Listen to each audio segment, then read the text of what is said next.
Hi everyone, very good morning. ಇವತ್ತು tasty ಆಗಿರೋ France ಮನೆಯಲ್ಲೇ ಹೇಗೆ ಮಾಡ್ಕೊಳ್ಳೋದು ನೋಡೋಣ ಬನ್ನಿ.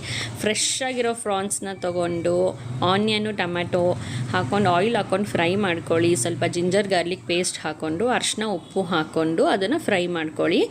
ಜಾರಿಗೆ ಟೊಮ್ಯಾಟೊ ಮೆಣಸಿನ್ಕಾಯಿ ಸ್ವಲ್ಪ ಈರುಳ್ಳಿನ ಹಾಕ್ಕೊಂಡು ಗ್ರೈಂಡ್ ಮಾಡಿಕೊಂಡು ಸ್ವಲ್ಪ ಅದು ಬಾಯ್ಲ್ ಆದಮೇಲೆ ಅದಕ್ಕೆ ಮಿಕ್ಸ್ ಮಾಡ್ಕೊಳ್ಳಿ.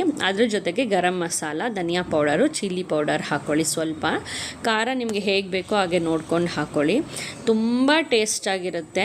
ಎಲ್ಲ ಚೆನ್ನಾಗಿ ಬಾಯ್ಲ್ ಆಗಬೇಕು ಸ್ವಲ್ಪ ಹೊತ್ತು. ನಿಮಗೆ ಗ್ರೇವಿ ಥರ ಬೇಕು ಅಂದರೆ ಈ ಥರ ಮಾಡ್ಕೋಬೋದು. ಇಲ್ಲಾಂದರೆ ನೀವು ಜಾರಲ್ಲಿ ಗ್ರೈಂಡ್ ಮಾಡಿ ಹಾಕಿರ್ತೀರಲ್ವ, ಅದಾದಮೇಲೆ ತುಂಬ ನೀರನ್ನ ಮಿಕ್ಸ್ ಮಾಡೋಕ್ಕೆ ಹೋಗಬೇಡಿ. ನಾನಿಲ್ಲಿ ಸ್ವಲ್ಪ ಗ್ರೇವಿ ಥರ ಬೇಕು ಅಂತ ಸ್ವಲ್ಪ ನೀರನ್ನ ಮಿಕ್ಸ್ ಮಾಡ್ಕೊಂಡಿದ್ದೀನಿ. ನಿಮಗೆ ಡ್ರೈ ಆಗೇ ಬೇಕು ಅಂತಂದರೆ ನೀವು ರುಬ್ಬಿರೋ ಮಸಾಲಾನ ಹಾಕ್ಕೊಂಡು ಹಾಗೆ ಡ್ರೈ ರೋಸ್ಟಾಗಿ ಮಾಡ್ಕೋಬೋದು. ತುಂಬ ಟೇಸ್ಟಿಯಾಗಿರೋ ಫ್ರಾನ್ಸು ಮನೆಯಲ್ಲೇ ರೆಡಿ ಆಗುತ್ತೆ. ಎಲ್ಲರೂ ಟ್ರೈ ಮಾಡಿ ಟೇಸ್ಟ್ ಮಾಡಿ.